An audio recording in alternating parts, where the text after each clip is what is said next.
Amigos queridos, Jesus, bom e amado Mestre, nós te buscamos nesta hora, Senhor, para te encontrar em todos os nossos irmãos do caminho. Porque tudo aquilo que fizermos ao menor dos teus, a ti estaremos fazendo. E queremos, Senhor, em seu nome, honrar a nossa existência na terra, procurando aprender a servir incondicionalmente, onde quer que estejamos, sem perguntar a quem ou até quando, para que a nossa existência na terra seja pautada no bem constante, trazendo aos nossos espíritos a alegria do bem constante, a satisfação íntima de que estamos movimentando os nossos mais nobres sentimentos, uns em favor dos outros, para que nos sintamos amparados e socorridos. Assim, amigos queridos, nesta manhã luminosa em nossas vidas, em seu nome e em nome dos Espíritos sublimes, responsáveis por este Evangelho, iniciamos as reflexões desta manhã. Obrigada, Senhor Jesus. Obrigada, amigos queridos, e que assim seja.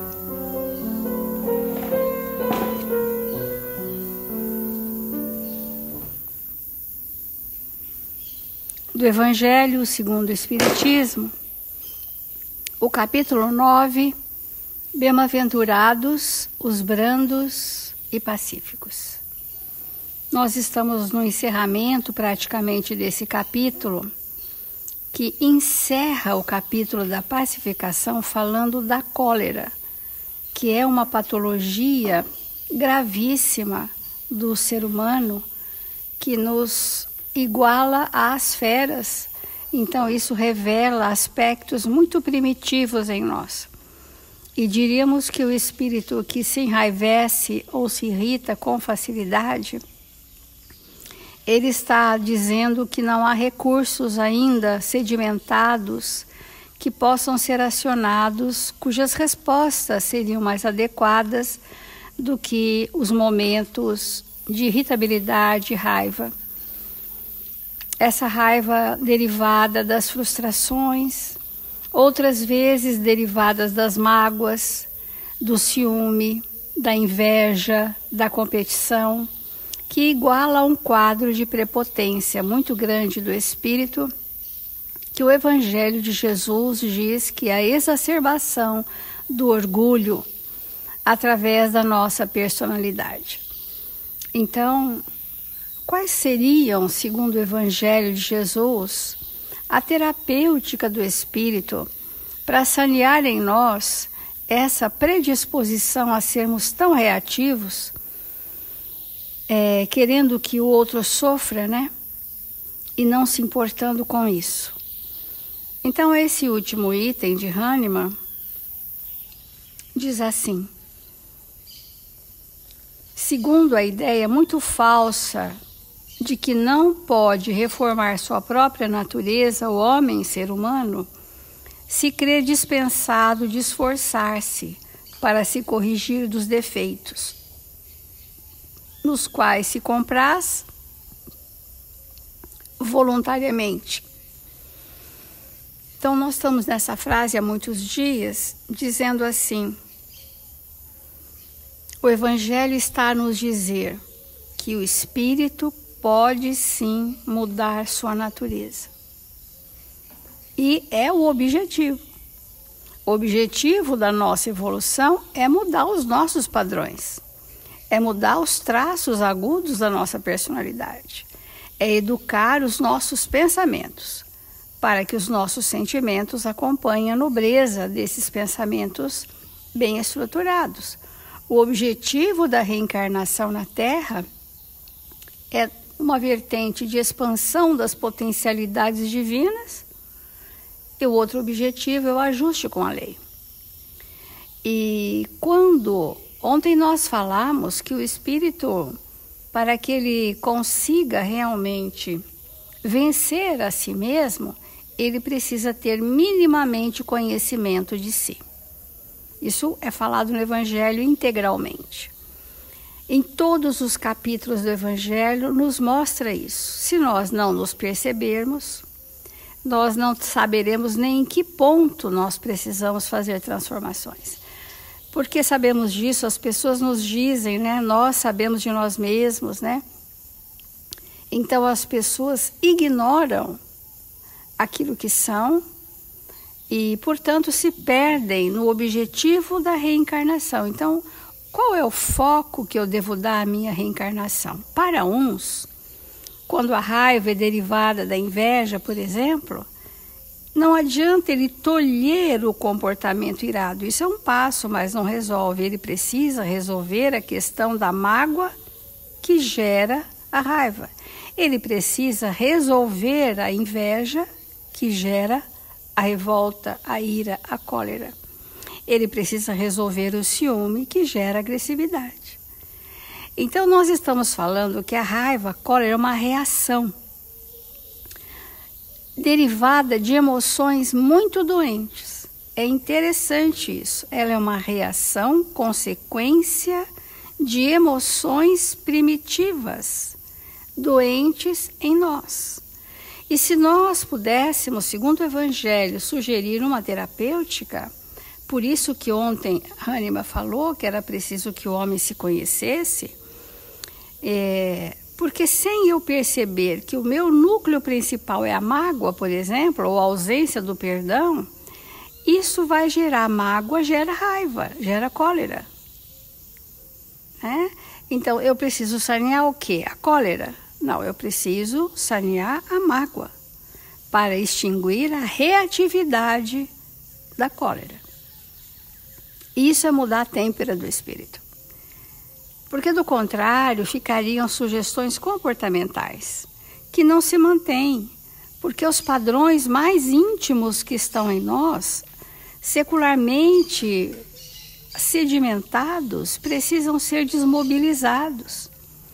E não há possibilidade de desmobilizar o ranço de uma mágoa, de um ciúme, de uma inveja e de outros vícios que nos acometem, sem desacomodar. Vai desacomodar profundamente. Quando que nós vamos saber se estamos mudando? Quando estamos num ponto de desacomodação por estarmos naquela condição. E já termos compreendido, através da doutrina espírita, qual é o padrão do meu pensamento repetitivo, que a gente chama de ideias fixas. Essas ideias fixas é que movem a minha raiva constante. Então, a doutrina espírita é de uma profundidade muito grande, para nós não ficarmos na coisa mais simplificada de conselhos a comportamentos, que são necessários. São necessários como primeiro ponto de partida para nós colocarmos freios morais. Necessários. Mas esses freios morais são de contenção. Nós precisamos de filtros de sentimentos para que tenha uma reação e resolva esse padrão de mágoa, ressentimentos, inveja, ciúme. Estou falando dos principais paixões citadas no Evangelho, né? Enquanto nós não identificarmos essas causas, nós continuaremos sendo coléricos reprimidos, com palavras melífluas, implodindo todos os dias, nesses arroubos passionais internos, e vamos fazendo um processo autodestruidor, querendo interceptar o fluxo sem remontar a causa. Então, Hahnemann, quando fala dos temperamentos, os temperamentos vêm de uma citação de Hipócrates, né? Então, vocês vejam, 400 anos antes de Cristo, Hahnemann resgata hoje esses 4 temperamentos clássicos são divididos em um tanto de outros, porque a doutrina espírita nos trouxe o ser espiritual pluridirecionado, com uma gama imensa de padrões de comportamento, de matrizes diferenciadas, né? Então, olha só. A experiência não vos prova, espíritas, até onde pode ir o poder da vontade pelas transformações verdadeiramente miraculosas que vedes se operar? Dizei-vos, pois, que o homem não permanece vicioso senão porque quer permanecer vicioso. Que é isso que nós estamos falando todos esses dias, trazendo um pouco desta potencialidade do espírito chamada vontade. A vontade é uma potencialidade do espírito. O desejo não é. O querer não é. O querer são estágios que um dia podem gerar a vontade. Eu posso querer, mas não ter força, porque não tenho lastro moral. Eu posso querer para o bem, eu posso querer para o mal. Mas para eu interceptar um processo vicioso que nos traz, segundo Hahnemann, prazer, nós precisamos estar com uma folha de serviço prestada ao próximo. E a folha de serviço prestada ao próximo é que dá essa força decisória alavancada pela vontade. Eu decido interceptar o vício, mas se eu não tiver a vontade alavancada, eu não consigo. Então, esse capítulo é interessantíssimo, né? No sentido de mostrar para nós por que será que no Evangelho o capítulo das bem-aventuranças quanto à pacificação termina na cólera, não é?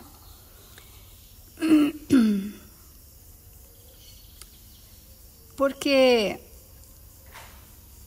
bem-aventurados os pacificadores, porque eles serão chamados filhos de Deus. O Espírito que alinhou com a sua consciência, as suas ações, sem nenhum perfeccionismo, apenas na retidão moral, esse Espírito está se pacificando. E o Espírito que se pacifica, como nós já dissemos outrora, é um Espírito também pacificador. Porque tudo aquilo que nós fazemos conosco, seremos capazes espontaneamente de fazer com os demais. E Emmanuel tem uma mensagem aqui no Reformador de 1960 que diz assim: pacifica sempre. Por muitas sejam as dores que te aflijam a alma, asserena-te na oração e pacifica os quadros da própria luta. Que quadros são esses? As cenas da rotina que eu não tenho ainda sentimentos para lidar com aqueles quadros rotineiros. E é isso que eu falei, qual é a nascente da cólera como uma reação. Então, às vezes, é a não aceitação de um ponto da sua reencarnação.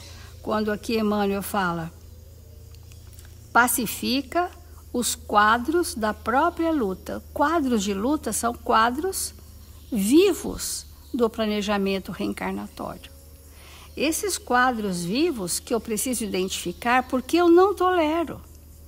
Muitas vezes porque não aceito um filho como é, outras vezes não aceito a enfermidade que acomete a minha família, outras vezes não aceito a ambientação reencarnatória onde fui inserida, outras vezes não suporto algum comportamento das pessoas que convivem comigo diariamente, e isso vai gerando reações de cólera, raiva, irritabilidade. Então, olha só, eu inibo a cólera, eu inibo a irritação, ok, é ótimo, mas não é sustentável.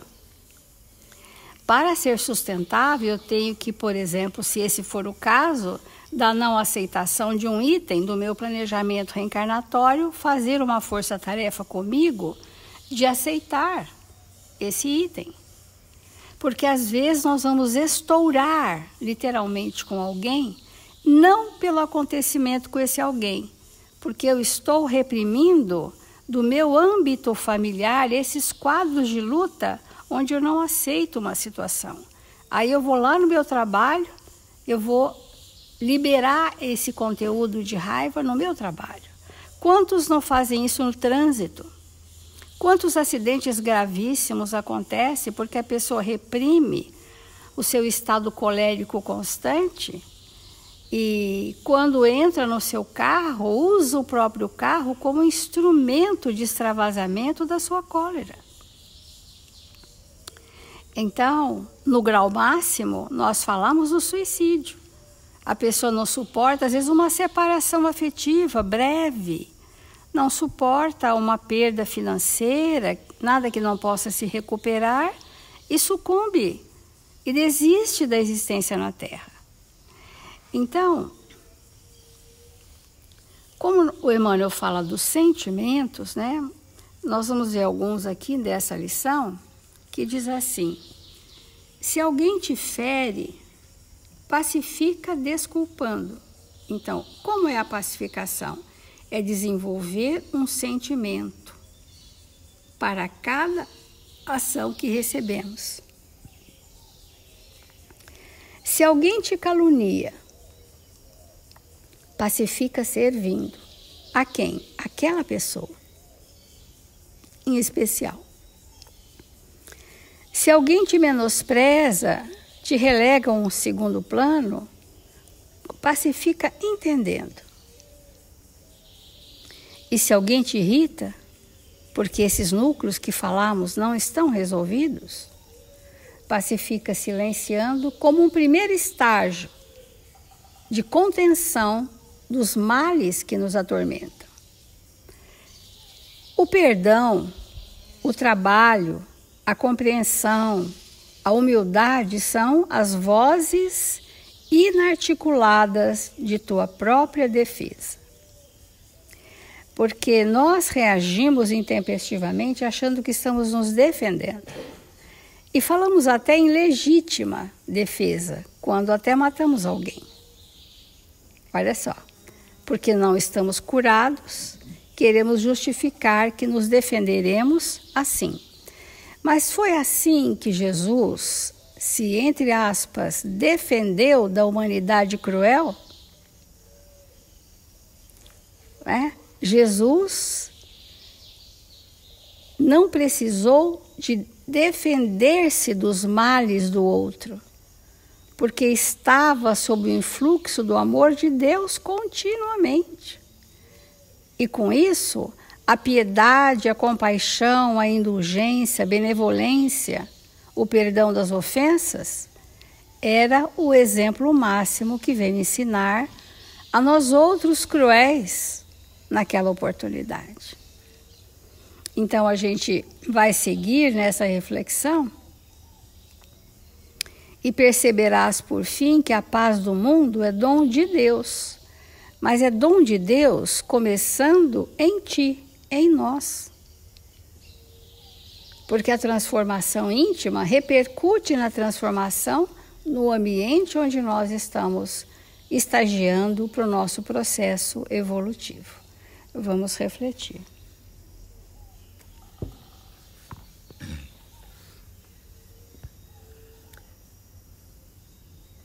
De fato, nós estamos no momento da nossa existência de irmos compreendendo cada vez mais o que significa para nós não nos tratarmos, permanecermos como aqui chegamos. Quanto prejuízo para nós e para aqueles que nos cercam tomarmos como norte da nossa existência permanecer como sempre estivemos. Então nós trouxemos um texto do livro Encontro de Paz, intitulado Itens da Irritação. E Emmanuel comenta assim: enquanto no clima de serenidade consideramos que a irritação não é recurso de auxílio, sejam quais sejam as circunstâncias.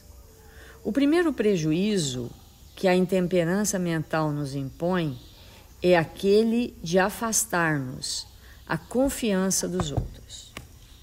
Então, eu acho que isso é uma reflexão muito importante, porque a confiança é um estado de entrega. Quando você confia em alguém, de verdade, nós nos entregamos. Há um processo de entrega. Vamos refletir sobre isso. Vamos pensar naquelas pessoas que realmente consideramos que merecem a nossa confiança. Que no nosso conceito, na nossa intimidade, são pessoas altamente confiáveis. O que acontece? Nós nos entregamos a elas. Como que é essa entrega? A pessoa fala, a gente para ouvir. Nós entregamos a nossa capacidade de ouvir. A pessoa faz alguma coisa, nós paramos para ver. Nós entregamos a nossa capacidade de observar para aprender. É um estado de confiança. Uma pessoa que nós confiamos nos aconselha diante de algo que nós estamos realizando.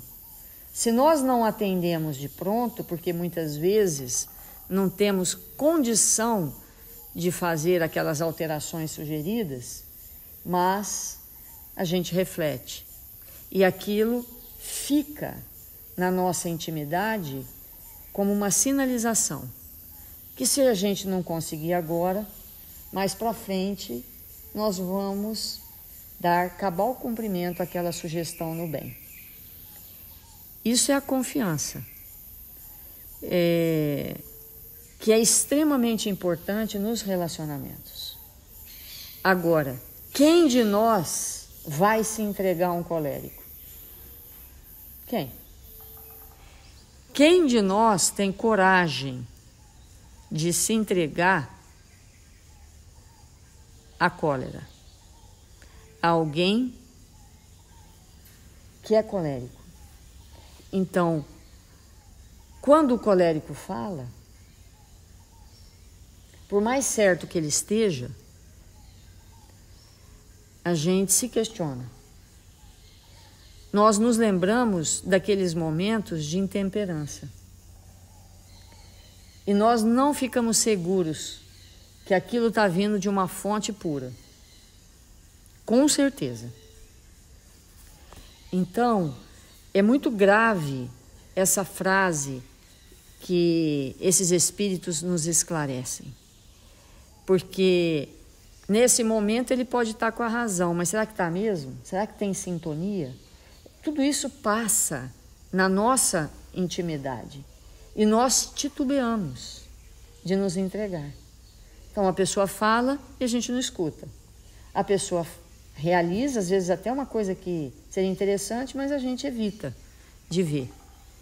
Porque criou-se entre nós e aquela pessoa um ranço. Quando o outro é colérico. Agora, quando somos nós mesmos, também isso se aplica igualmente. Então, é muito triste, muito, muito, muito, muito triste nós olharmos para nós mesmos e não sermos considerados pessoas de confiança. E ele continua: a cólera é sempre um sinal de doença e fraqueza. Essa frase igualmente merece profunda reflexão da nossa parte, porque Parece que não, né, amigos? Parece que uma pessoa colérica, quando ela está no auge do seu destrambelhamento, parece que ela tem uma força de 100 leões. Parece que ninguém seria capaz de se opor àquela força. Mas isso não é força. Porque a força que nós estamos nos referindo é a força moral. Ao contrário, o colérico é o mais frágil dos frágeis. Por quê? Frágil porque não suporta nada. Quebra no primeiro golpe. Então, compreender que o colérico é alguém doente, extremamente frágil, pode nos auxiliar a contribuir para que possamos emanar do que temos de melhor para socorrer essas almas. Porque a fraqueza e a doença os caracteriza. Então, ora o espírito está na água, ora o espírito está no fogo. Ora está rindo, ora está esbravejando.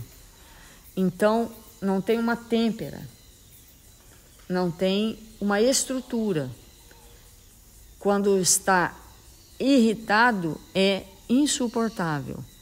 E quando não está irritado, merece cautela, porque a qualquer momento pode explodir.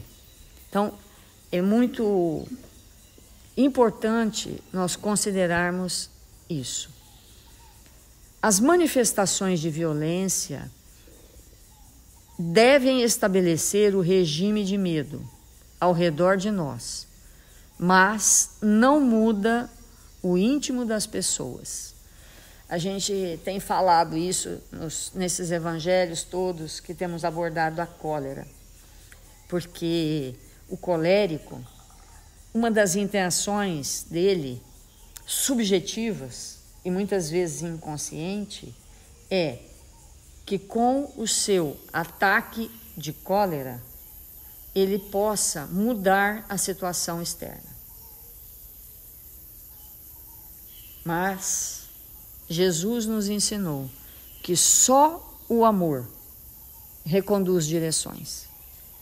Só o amor, a gentileza, somente isso é capaz de nos manter equilibrados. Daí a importância de refletirmos cada vez mais nessa questão. E ele continua: sempre nos encolerizamos, complicamos os problemas que nos preocupam ao invés de resolvê-los.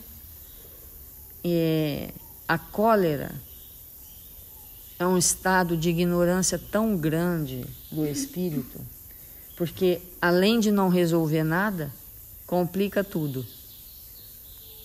Então, por que agimos assim?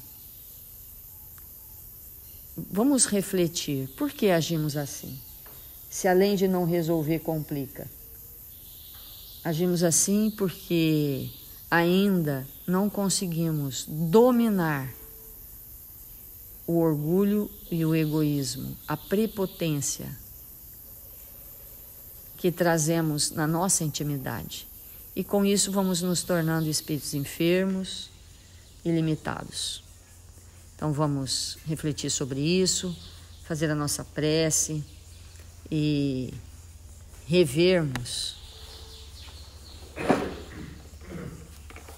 a nossa forma de pensar, de sentir, para nos tornarmos espíritos mais evangelizados.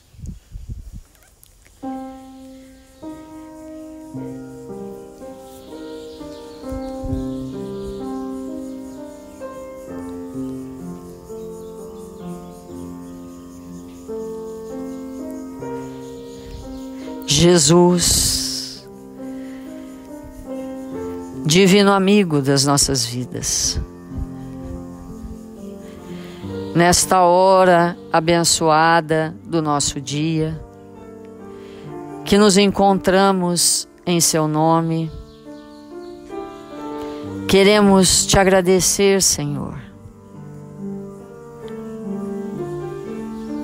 por nos encontrarmos aqui, desejosos de aprender cada vez mais para servir melhor. Que nesse momento, Senhor, os bons espíritos que nos amam, que nos envolvem em vibrações de paz e de equilíbrio, possam nos socorrer, possam nos envolver, para que sejamos espíritos mais dóceis. Que nesse momento tão importante da nossa vida, possamos colocar em prática tudo aquilo que temos aprendido. Que nesse instante os bons espíritos possam envolver com as vibrações amorosas todos aqueles registrados nos cadernos de vibração da nossa casa. Que nesta hora, Senhor, eles possam receber de tudo aquilo que são necessitados, serem amparados, socorridos nas suas necessidades mais íntimas. Que em seus corações possam brotar a esperança, o bom ânimo, a confiança em Deus. E nós outros, Senhor, estamos desejosos de neste dia abençoado realizarmos o que viemos fazer na terra, conosco mesmo e com aqueles que nos cercam. Que nesse instante os bons espíritos possam nos fortalecer, nos amparar, nos estimulando ao bem. Que o Senhor esteja conosco, agora e sempre. Que assim seja.